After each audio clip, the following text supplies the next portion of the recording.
tekshirgani ham yo'q. Nima uchun tekshirmadi? Tekshirgani. Nega tekshirmadi? Senyoritalarim, o'sha katta samolyot. Ha, yig'layapti. Muhabbat bilan senyoritalar Singapurni tark etyapti deb yig'layapti. Sabab nima? Yaxshiligimizdan xafa bo'lib yig'layapti. Nega uchyapmiz-ku? Shunay lekin.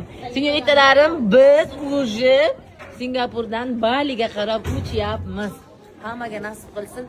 Keyin tur haqida ma'lumot so'rayapsizlar. Qancha bilan ketdingiz? Bir narsa, tilimga tuk chiqdi. Narx-navosini aytib, chislasini aytib, kimlar men bilan ketishini aytgandan 1,5 ming dollar bilan kelganmiz. Lekin turimiz уже kunni yaqinlashgandan keyin 1700 dollarga ko'tarilgan edi. Chunki samolyotga joy qolmagan edi. Endi bu tur har 10 kunda bir takrorlanadi, lekin men endi 1-aprel kuni senyoritalarim bilan birgalikda qayerga ketaman? Yaponiyaga. Kim men bilan Yaponiyaga ketmoqchi bo'lsa, 10-martgacha pasportlaringizni keltirib, hech bo'lmasa avans berib topshiringlar. Viza chiqishi qiyin bo'ladi, qolib ketasizlar. Nasib bo'lsa, Xudo xohlasa 1-aprel kuni uzr. 1-aprel kuni sakura guli gullaganini ko'rish uchun Tokioga uchamiz.